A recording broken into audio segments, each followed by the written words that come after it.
I got the goosebumps from this song this time. Really, really good one. So, good job, Palindrom. I've heard of Christina Salvi before, but never listened to her music before this feat with Palindrom. Well, where could I have heard it? I'm not sure. But anyway, guys, I'm happy to see you all there in the chat. I know that Steranko is streaming right now. I was actually listening to him right before I jumped in here. Oh, Steranko? Yes. A survivor. Man, this guy survived 4 attempts of murder. I don't know, like, I believe that, I believe in things that people meant to do, and this man was definitely, his life, it's really hard to talk about it when you don't really believe in God, but you believe that maybe anything, like any forces, let's call them any forces, that saved him 4 times already. So this time was like a miracle, he says about it, because it was like 5 meters, and she missed she did not miss him, she hit his leg, but if it was a bit higher, or an arteria, some arterial blood, you probably call it the same. If that type of blood vessel would be damaged, he might have bleed out there just in a minute or 2. It is really scary how a fast human being can bleed if arterial bleeding is happening. And, this is war. And this is what is happening not for the first year on the streets. People are being killed. Today, we have a guest, a very interesting guest today. It's Savage Sage. His name is Yaroslav, just like mine. And he is, I would say, he's a historian. I don't know about his education, if he has a historical education, but he's definitely really interested in history, in particular history of Ukraine, and how Moscovia is stealing that history from Ukraine. And it is just, rewriting the history. It is doing what Moscovians are good at, stealing everything, not just things. They are stealing history. They are stealing victories. They are stealing fucking everything they can. You need a good pistol caliber carbine rifle. The problem with pistols in Ukraine, they are forbidden. So right now, what Steranko is talking about on his videos and streams, especially after his after this attempt of assassination of him, he's stating the problem that we, law-abiding citizens, we are not allowed to have a pistol, but illegally you can easily go and buy it on the black market. This means we are, defenseless with small arms in the city or wherever we are in Ukraine, while the criminals or FSB agents like this woman, they can have the weapon and they can get a pistol. So it's a total bullshit. And he said that he's going to be lobbying, though he is really not really hopeful for this. He says, I don't really think anything will change, but I will try. He says he will try to lobby the, small arms, licensing in Ukraine, given the chance to Ukrainians to have a pistol officially. So guys, electronic warfare that we were raising funds for around half a year ago. Actually, Mickey was getting the drones from you. It was probably in November, right? When we also did the stream with him. It was... Actually, I want to quickly show you the video. No, I don't have time for it. So let me show you the photo.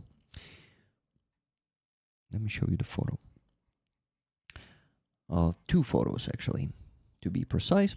So here is what happened. This electronic warfare took, you can see it here on the top-bottom corner. Sorry, top-bottom. On the bottom right corner. Oh my god, I am not good right now. I mean, I'm not in good condition. And you don't see it because I'm not showing you the screen. Yeah, you see how bad it is. So here it is, guys. FPV drone hit the truck. I think the guys were in it. but I'm not sure. Maybe they were not. And what happened? Electronic warfare took the hit. And basically, it saved the car, and it took all the cumulative... No, cumulative? How do you call that? What's the word? Cumulative beam onto it. And yes, it was destroyed, but the car, they got... they lost their windows. And the car doesn't even need much repair. I asked Mickey, so do you need a new car after this? He says, no. It's like, he basically sent me the check later. It was 20,000 hryvnias to repair the truck. So basically, it cost them $500. And they had them from the previous fundraiser that we were making for them. So it was like ideal. So this electronic warfare saved their life, but there's a nuance. It took a hit. It was not jamming anything, because I think it was either... it should have been the... How do you call that? Fiber optic drone. Yeah, it was probably the one. So yeah, that's crazy how it can work, how it can save lives, how an electronic warfare can take a hit. But that's a big luck, guys. But anyway, this is another case of your equipment, of the equipment that you provided. It was an electronic warfare device on the NAFO truck that you provided, the electronic device that you provided on the NAFO truck that you provided. And it saved both NAFO truck and the lives of the guys. Mickey, I'm not sure if Mickey was in the car himself, or he was out of the car. I actually need to go back a bit in our messages and check it to give you the details. Give me a second. Not the most remembering person I am, unfortunately. But when it happened, guys, it happened only like when? It was just... yeah, here it is. On 22nd of April. So just 2 weeks ago. So this shit happened 2 weeks ago to them. Yeah, he says...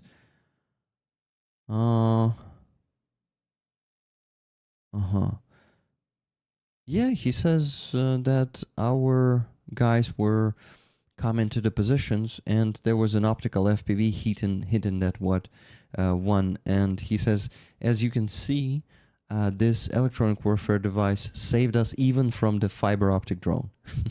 And he was laughing after that. I mean, the laughing emoji was there. But anyway, I think they will have to...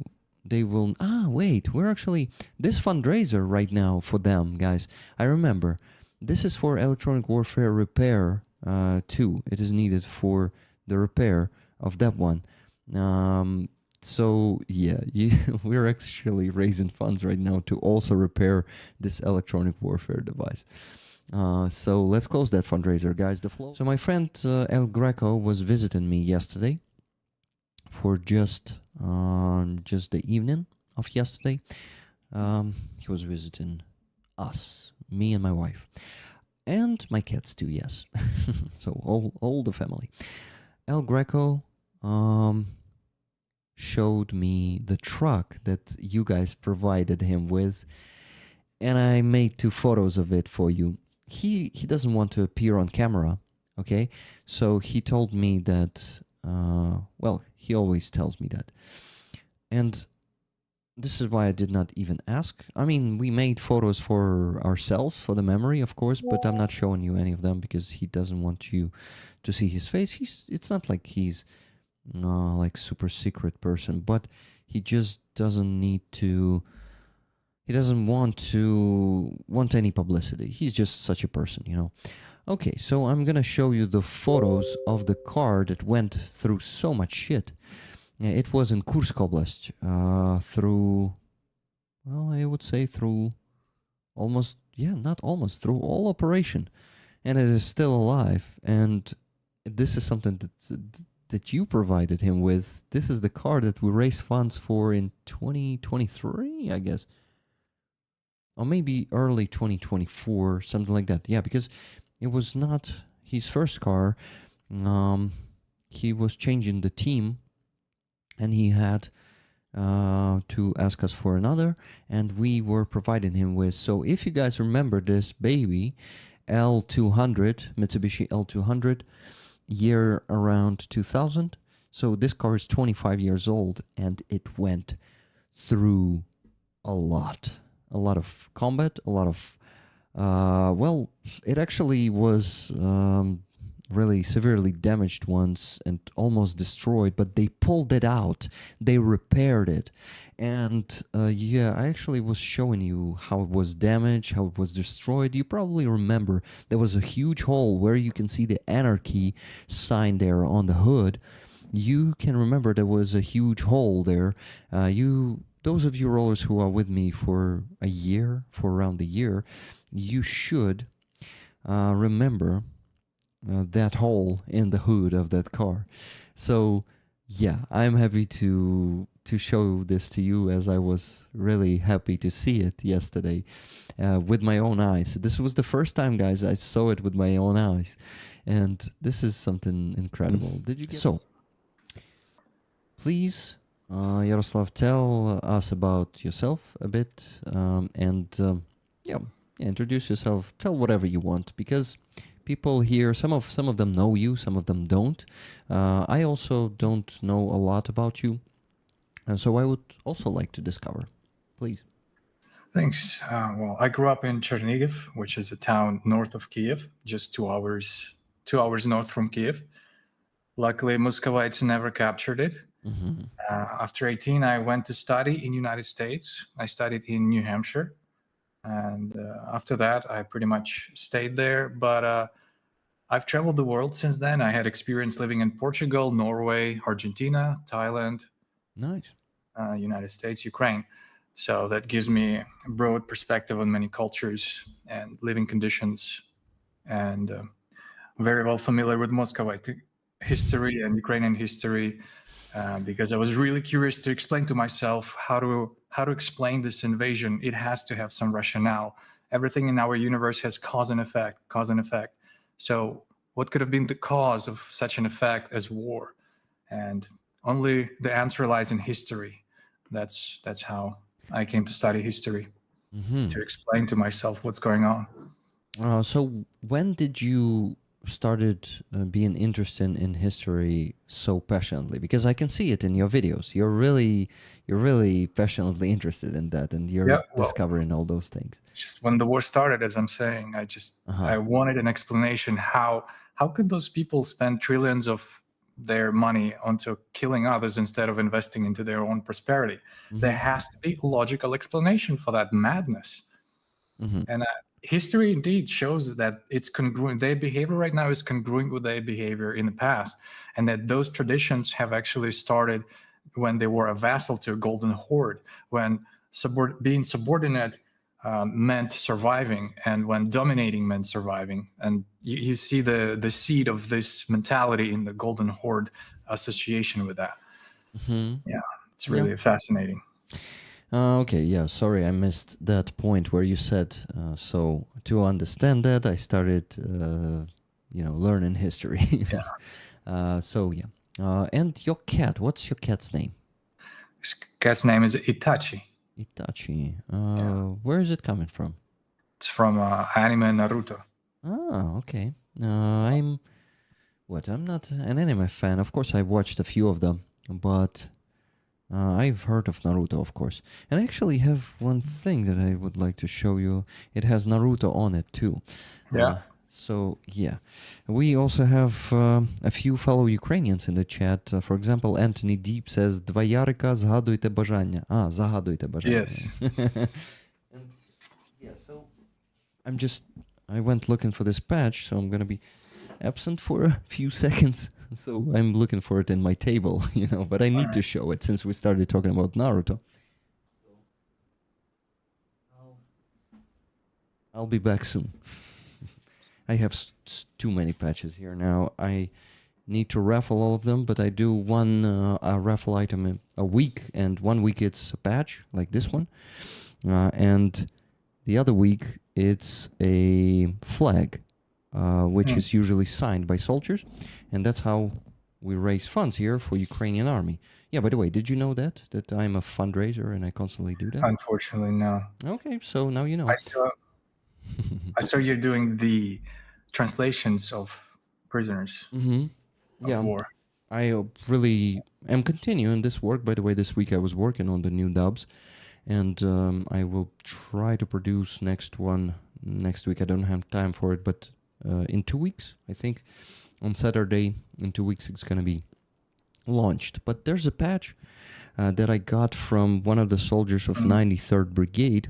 This community provided them with a truck, a pickup Wow. truck, a good one. And there was a guy with the call sign Naruto. He basically tore it off his sleeve and Right. gifted it to me. And I'm going to raffle it among my community. And yes, your cat's name. Your cat is pretty beautiful. What breed is that? It's a Maine Coon hybrid. Uh-huh. And Hybrid with like regular. yeah, pretty cool. I have two cats myself, and Yeah. yeah, both of them are white cats. Did you bring them from Lugansk? No, one was taken from the shelter in Hostomel, and I think she grew up somewhere either in Irpin or Hostomel, and she was just coming to the shelter at some point. Her name is Monroe. It was given to her in the shelter, and we decided not to change it because it really fits her. And the Nice. other cat is coming with me from Makivka. He's well, not super old, but really mature already. He's 12, almost 12 years old. His name is Dovakin. You probably maybe know what that name, where that name comes from. No.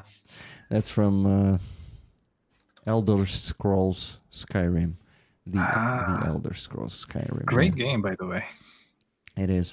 Though I was never a fan, I never played it. My wife was a fan, so she called him like that. Wow.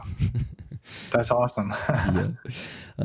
So yeah, obviously I have a wife. I'm a happily married man. I don't have any kids. Are you married, Yaroslav? No. Okay. Don't have any kids other than that guy. Yeah. Yeah. Also, I have two kids, but they're cats. Yes. In the same way. We also wanted to ask you, what do you do? What is your profession, if it's not a secret? My profession, I don't have a profession per se. I'm what you call probably best fit the label of a multi-potential. It's like I can be a designer, I can be a software engineer, I can be a guitar player, I can be whatever basically I want, I do it well. That's cool. But I guess my main source of income is software engineer. I do some programming. Yeah. Okay. Do you enjoy it? Do you enjoy programming? Yeah, I do enjoy it. It allows me the freedom of travel and yeah, it's pretty cool. total freedom. Yeah. I have some programmer friends, so I know how it is. What do you do? So I had many different professions. Like before the first invasion in 2014, I was studying for an engineer of automated systems.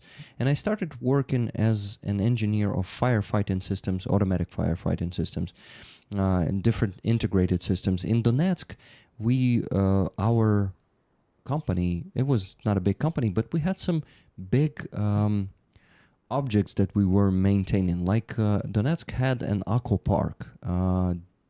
So it was with a roof, a huge one, and we were maintaining the whole integration system or integrated system in The keyword had. What? The keyword had.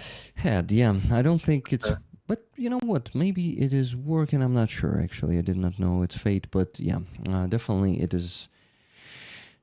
Muscovites took it from me, from my friends, my family, yeah. And... well, when the the first invasion started, I lost that job. I actually worked at that company after I came back to occupation. I started working there, but it was just decline and everything. Like all the businesses were shutting down and we were just losing clients. And they told me, we just don't have the money anymore to pay you. So We need to fire you, unfortunately. Then I started to, yeah, then I spent like a summer jobless. It was I think, the hardest months in my life, because in occupation there, all the businesses, like I would say 85 to 95% of all the businesses shut down. And for the first year or two, it was really hard to find any work there. But I found some in selling electronics. I began with cell phones, then I found a new store where I could sell also some TVs, laptops. I started building PCs, and it was really my passion. I liked, all of those shiny ones with RGB, and I was really passionate in building them and actually getting some decent money for it. Well, decent for the occupation standards, because the salaries there are horrible. But still, I felt more or less comfortable with that.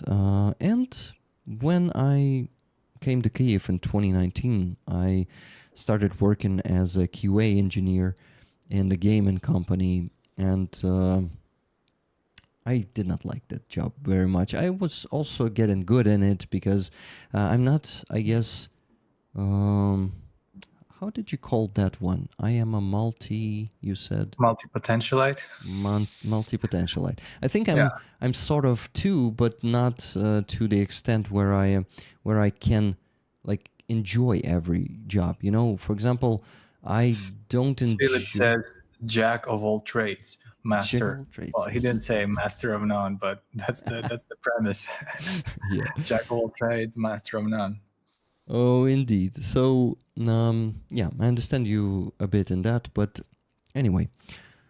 Yeah, so then in April last year, my community convinced me that I need to finally get brave enough and make a leap of faith and just do this as my full-time job. So now I'm a full-time YouTuber.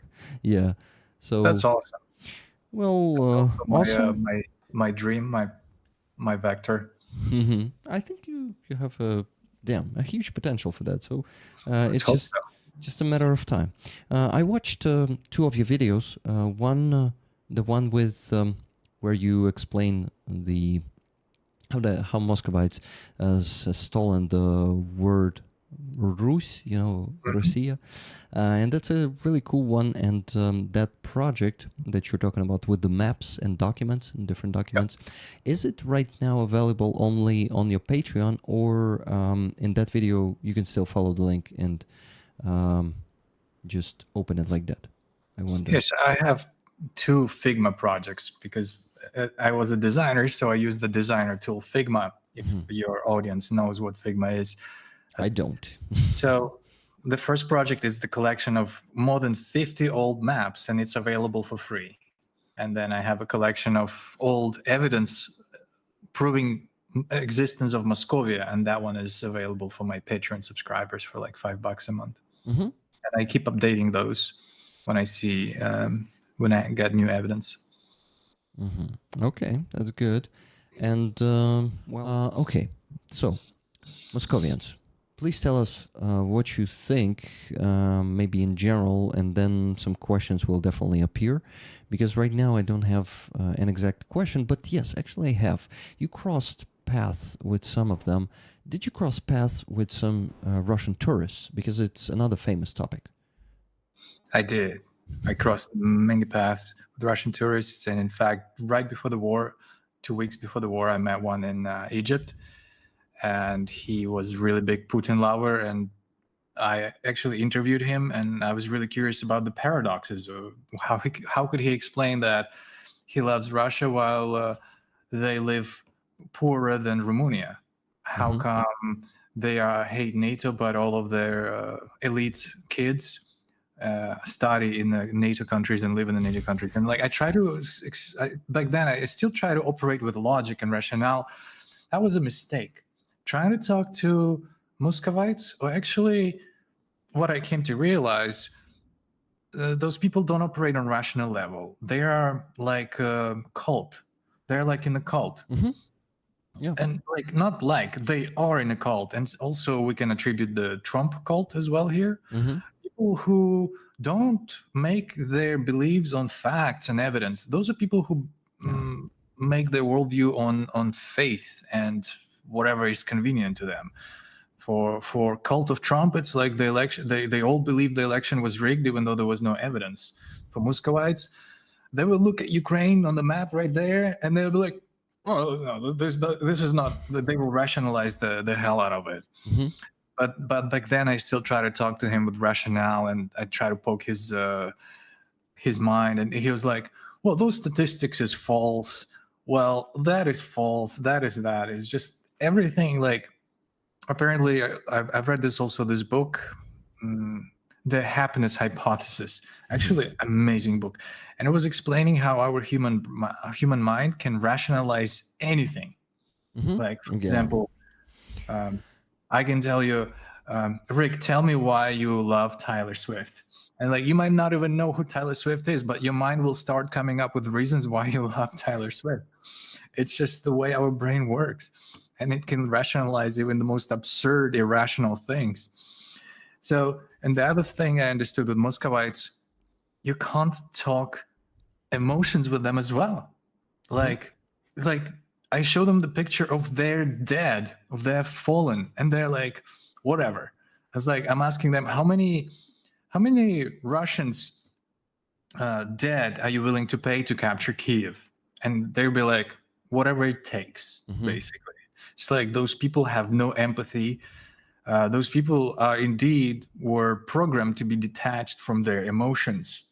So you can't talk to them on rational level. You can't appeal to emotions, to pain, to suffering. Those people purely understand instincts. It's like, my pee-pee is bigger than your pee-pee. My father is stronger than your father. My territory is bigger than your territory. That's it.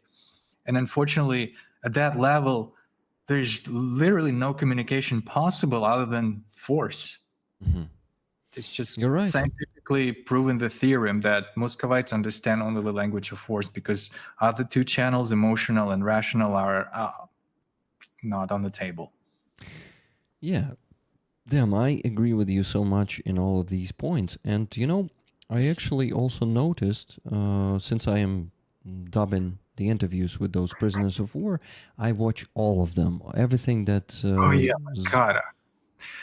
Zolkin and Karpenko, what they post, I watch all of it. So I know pretty much their mentality, their, not logic, but all that slave mentality and existence. So they are taught from... Oh, that's once again Itachi. Yeah. He is beautiful. How old is he? He's about 3 or 4. He's pretty young still. Yeah. In his best years. Okay, so I noticed that they are actually, a lot of them are willing to give their life. They are taught that they should die for their motherland.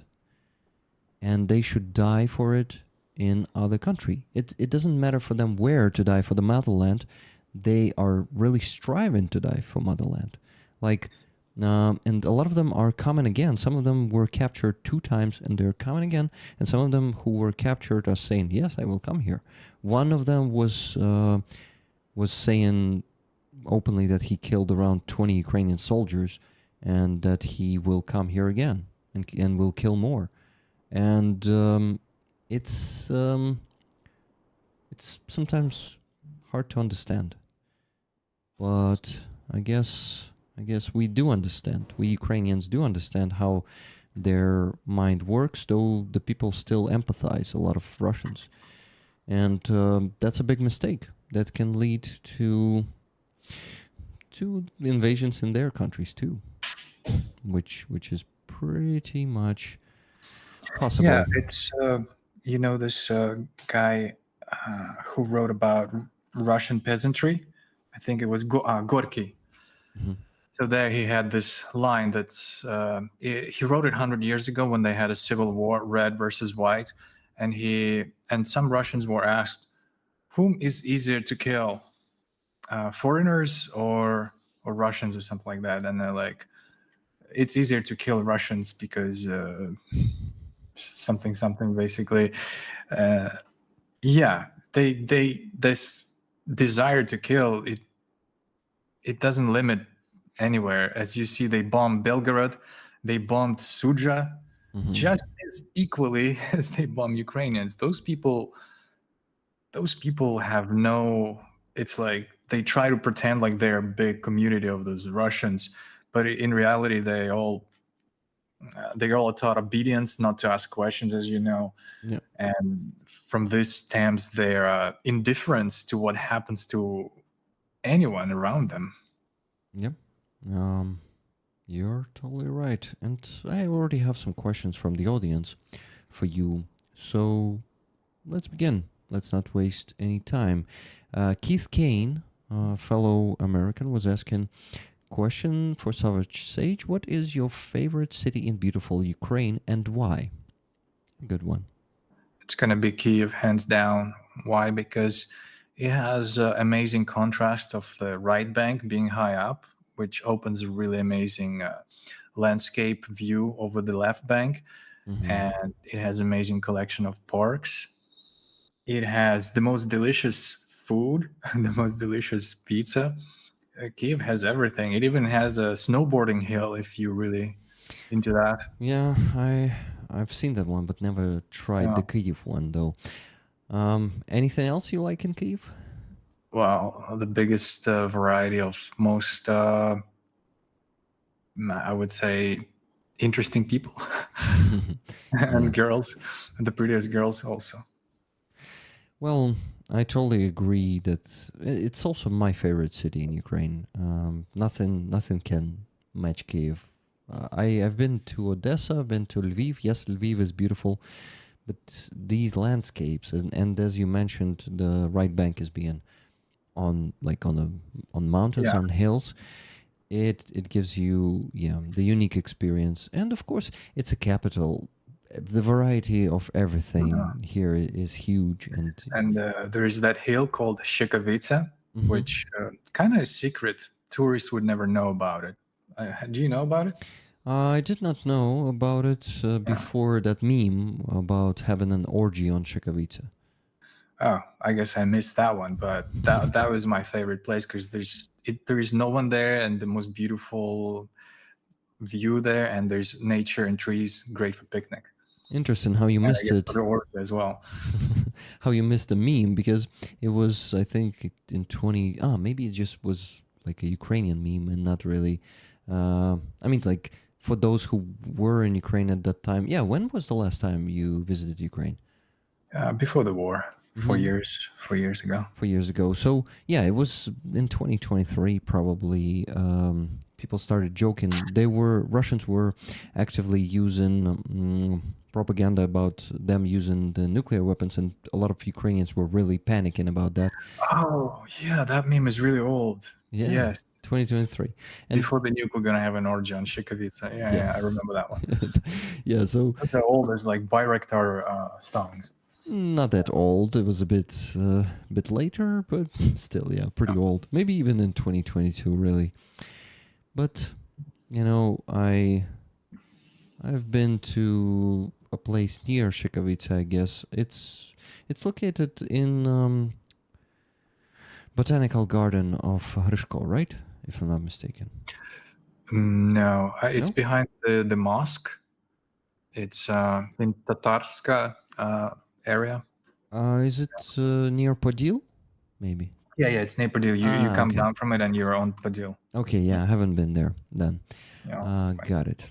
So, that spot is pretty romantic, Bess in Ukraine says. Yeah, so since you mentioned girls, maybe you were there with some girl in that romantic place, Yaroslav. yeah, it was one of my favorite places to go on a date, especially for a picnic, wine, and guitar. Beautiful. Yeah, Bess in Ukraine knows that. He's been there himself. He lives in Mykolaiv, visiting Kyiv time to time, and he himself is from Netherlands. Yeah, and we crossed paths. He was in Kyiv and we did not meet. Okay. wanted to ask you more questions. Next one from Keith Kane. In your opinion, what is the most misunderstood part of Ukrainian history? That's a great one. Thank you, Keith. Misunderstood part. Oh, maybe from whose perspective? From Ukrainian perspective, I think that would be the Russia period.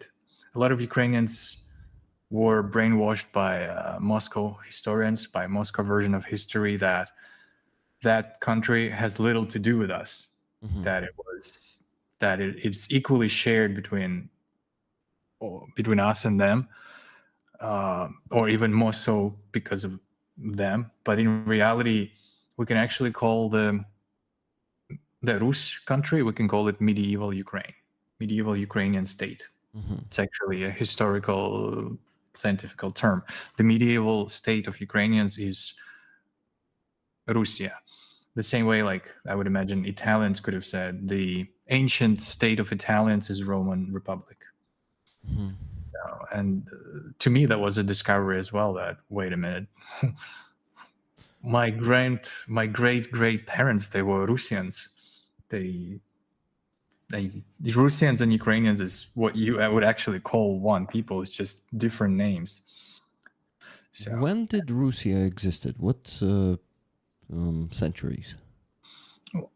Science historians divide it from the 8th century, when supposedly the Normans came, down to 1240, when it was destroyed by the Golden Horde. So it lasted for like 4 centuries, with a center of Kiev, with a center in Kiev. So Kievska Rus? Yeah. You mean? So when you say Kievska Rus, it basically defines that period where Kiev was. It defines the historical period, because then it migrated to the what do you call it, Red Russia, or Kingdom of Russia, with the capital in Galicia and Lviv, which also existed for another 150 years, until it was united into the Kingdom of Lithuania and Russia. And then it migrated into Rzecz Pospolita with Polish people, and then Bogdan Khmelnytsky, and so on and so forth. Okay, because I remember about Rzecz Pospolita, but I actually miss. You see, I know the Russia only as Kievska Rus. I don't know that don't know of it in a broader sense that you mentioned. Kiev Rus is it's not a real name. It's a what do you call a cabinet name. Nobody called that country Kiev Rus. It's basically a historical name for it. And it was actually Muscovite historians who created this name. Supposedly, according to their myth, there was Novgorodian Rus, then there was Kievan Rus, and then there was Moscovian Rus. But Novgorodian Rus never existed, and Novgorod didn't even exist before Kiev. So, and then, of course, there's no Moscovian Rus existed as well. It's a fiction of. You see, I'm a Ukrainian who still is in the trap of that Moscovian history, and I still need to learn some things. So thank you for that. Yeah, it's really fascinating when you have the historical background you can lean on, and you can feel that, wait a minute, like, because Moscow Empire would instill into Ukrainian people that they are some border people, that your language is secondary, your culture is secondary, like Moscow culture is superior. And 100 years and century of such brainwashing, it pays a toll. It makes a toll, where Ukrainians are like, don't even realize how deep the history goes, and that we have direct connection to the Russia, Kiev and Russia. Like, as I'm saying, your great parents lived here, and they were Russians, same as mine. We just don't know who they were, and probably we don't know who they were on purpose. I've been to my Norwegian friend, and he keeps track of his generation tree, like 12 points deep. It's like he knows his great someone from 15th century. I'm like, wow. I don't even know I barely know who was my great grandma.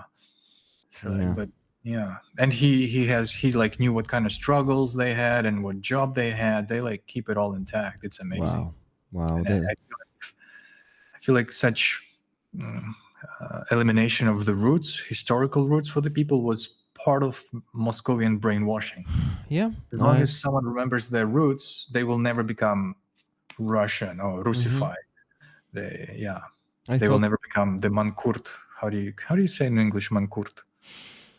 I don't know. The person who doesn't know their history.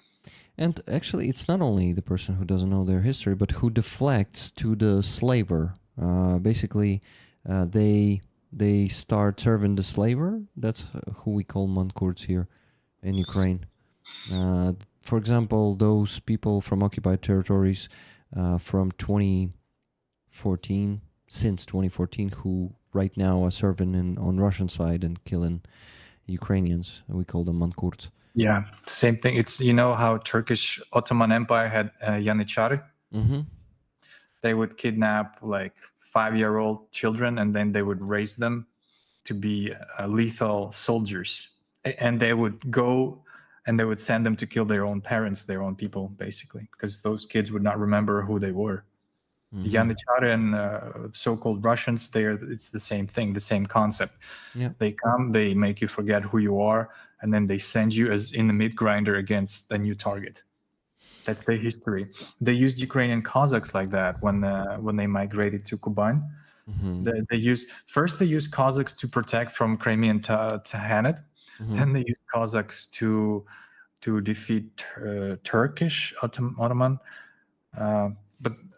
But most of I know they used Cossacks on Kuban to help resist with Caucasian people.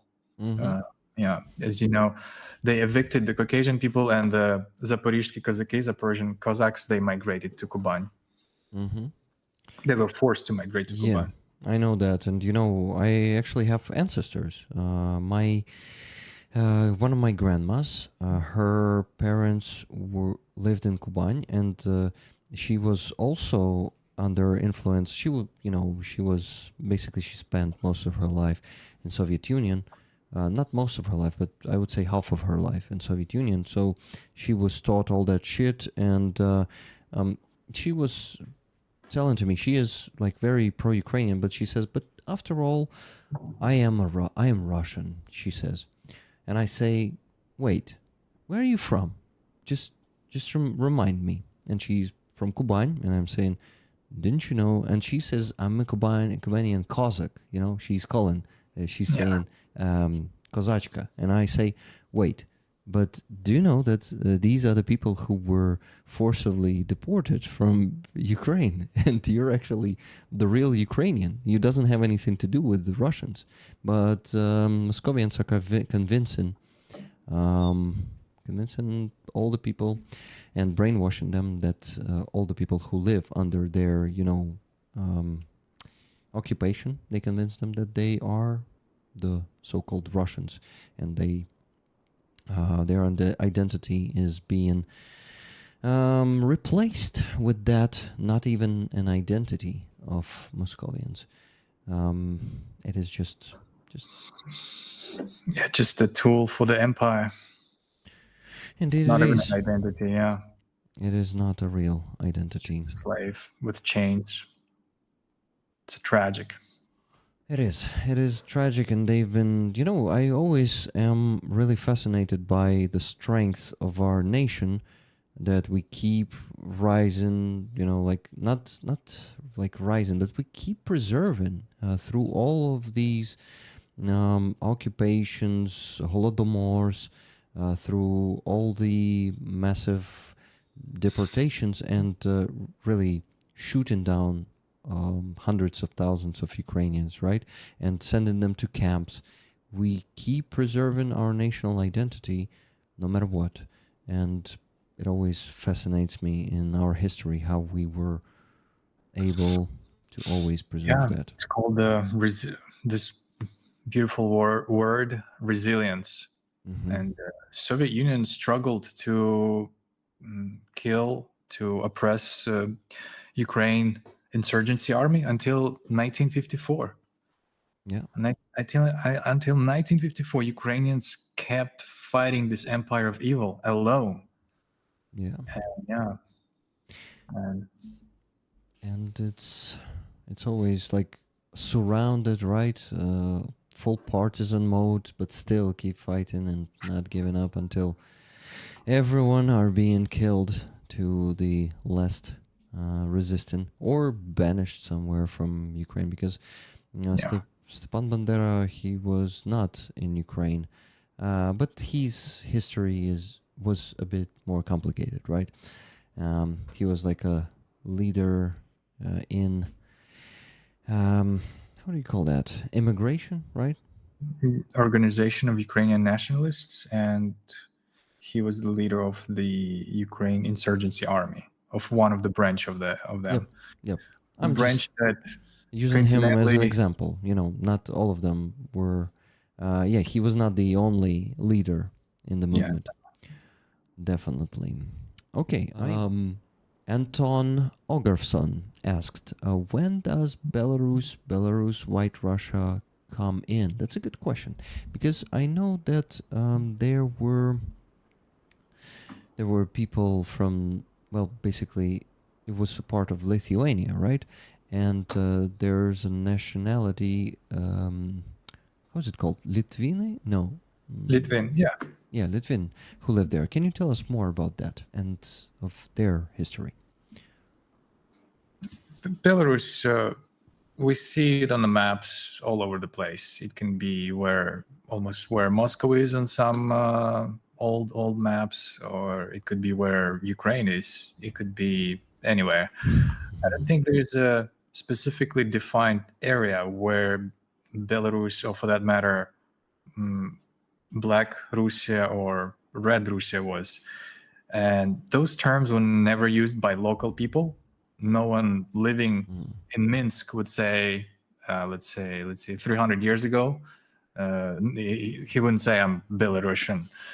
The actual Belarusian, it's a kind of project of Moscow, where in 1722 and later, when Catherine started rewriting history, to make Turco-Finnish people as Slavic. So they said, we're gonna try to pretend to be a trio in the family of Slavic nations: Belarusians, Little Russians, and Great Russians.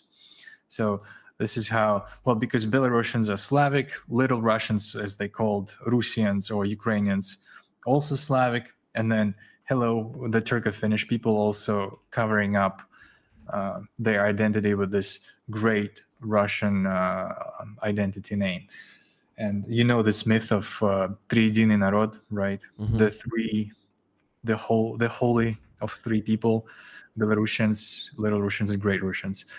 So that's where the Belarusians came from. It's a Moscow project, and when USSR hit, they've abandoned this myth because it wasn't working for them. Ukrainians didn't want to be called little Russians. It was a little bit diminishing because, especially in Ukrainian and Slavic language, it means a person who has little height, maloros. It's like, it's really diminishing label. It didn't stick, and they had to abandon it. And then they started pretending like Ukraine means border people. Oh, those are still Russians, just border people. So yeah, but Belarusians, they were before in the sources they were called Litvins, and yeah, and they still roll with Belarusians, and it's up to them how they want to be called. I don't really go into their history that much. I have a friend who is from, well, he calls himself Litvin, and he does not really recognize Belarus and of course Lukashenko, but he knows Belarusian and he considers it his language. He doesn't call it like some Litvin language or something, but yeah, this is their language, and it is very close. It's much closer to Ukrainian than to Russian. Actually, Yeah, it derived from actual Russinian language, from actual Russian language. What we call Russian language today is another misleading. It's Muscovian language or Slavic language, as it was called historically. mm-hmm, it is.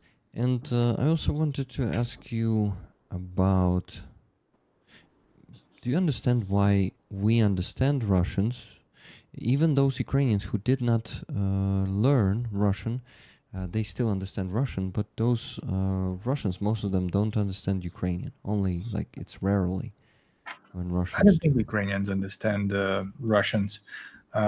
There's this video of a little kid, Ukrainian kid, who doesn't speak Russian, and he doesn't understand them at all. So, and they don't understand us. We only understand them because their policy of Russification was here. That's all. That's all there is. Yeah. Yeah, indeed. And So the Russian propaganda is such a powerful tool, and it works on different societies. Unfortunately, not. it worked in our society, on Ukrainian. Of course, but we've been under occupation. I'm talking about like you're admiring Norwegian society, how it is all built there, right? The democracy, it works, but Russian propaganda works even on very progressive democratic societies like the Norwegian Oh, society. it strives in progressive democracies because freedom of speech is their back entrance. You know how a software, a system has integral system has like loopholes where you can use it to abuse it. This is what Muscovites are doing. They have Norwegian democratic system, Norwegian government system, or any government system for that matter. Freedom of speech. You're free to say anything you want. So Muscovites jump on this and they say what they want the people to hear. Yeah. Or human rights, freedom for travel, freedom for immigration, freedom for anyone to have a right for political asylum, for fair trial. Boom, they overwhelm societies with illegal migration, where they literally use people to throw them on the borders of Poland and Lithuania. It's disgusting what they do with humans. And freedom of religion, there's another one. How many Muscovites? There's like a Muscovite church right in the center of Paris, operating at KGB agents under the priesthood, covering the priesthood, or how diplomats as spies. How they use they even use, it's not a system of democracy, but they use honey traps, sex espionage to lure and get compromise. Like those, their society is really sharp on stirring chaos and destruction and all the bad things, unfortunately. Yeah, and damn, it works. The most upsetting thing about Moscovian propaganda and their espionage is that they're very effective in this. They really mastered it, and they keep getting better. And not like better, but I think it's about the scale, because the tactics are the same. They're like not changing them, even sometimes from the Soviet Union. But they keep just pouring. They flow in more and more money into it, and it has given them their. Yeah, they use the same results. tactics. It's because humans biology hasn't changed. Humans still have the same biases as we had 100 years ago, 1,000 years ago. We're susceptible to the same manipulations techniques, same propaganda techniques of like technique of a big lie. Say the lie so big that people will believe that you can't just lie that openly. Goebbels was using it. Putin is using it. Yeah. Just a bit sad, but that's the reality. Okay, so I'll definitely donate. But thank you for inviting me to your stream. What do you think? Have you already noticed the warmness of the community, or was it just a short Yeah, time? yeah. For my first stream, that was awesome. Yeah, I think I can do something like that on my channel. Yeah, do that. I guess I am sure you're gonna have a lot of people who will be interested to come and talk to you, because this is a cool way to communicate to Yeah, it's really great creators. to have a community, I guess. I've never encountered such a friendly and I guess just sitting and chatting and chilling and discussing ideas. Yeah. Yeah, awesome. So I would love to see you here again someday. So Thanks, Yara, for inviting me. thank you Yeah, for coming. appreciate it. It's Likewise. Peace.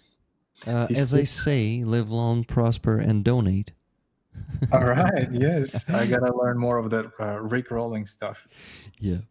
Okay. See you Thank you. soon, and keep doing a great job with those videos. I really think you're doing a great job. Likewise, Yara. Keep in touch. Bye, Yaroslav. Thank you. Thank you, everyone. Yeah. Bye, guys. Bye. Have a great rest of the day. Anyone seen Duncan Stewart? He needs to acquire this flag. He needs to contact me in the next week. And unfortunately, I will be forced to raffle it. Once again, I'm on those same people that I raffled it the last time. And yep, that's what I need to do. Let's do it. 3, 2, 1. Good luck, everyone. And hey, the spinning wheel goes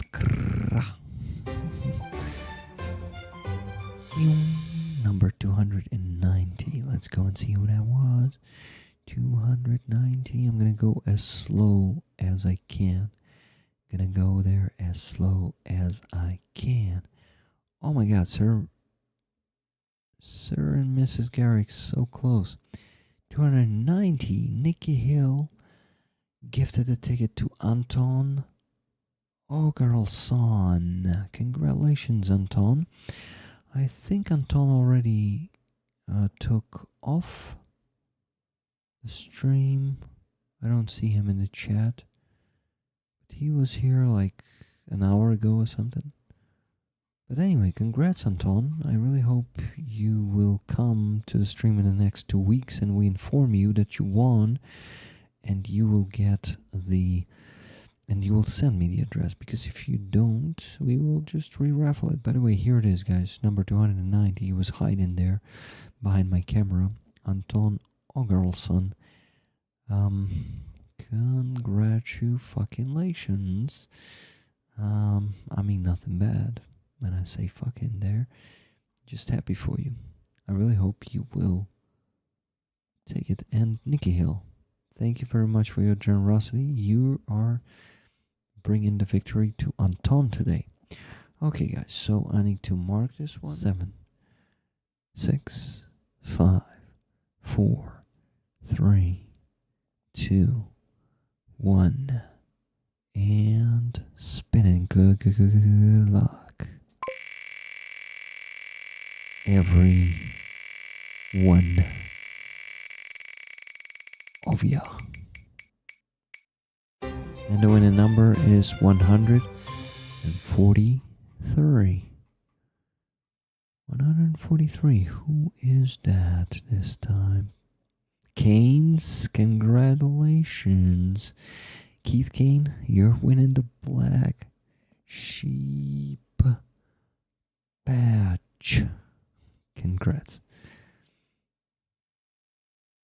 Congrats, dear Keynes, Melissa, and Keith. You're winning the black sheep badge. Luck is on your side, and it was so, guys. Please live long, prosper, and donate. Know that I love you and really am grateful for all your work and support, and yeah, huge support. And thank you for everything you do.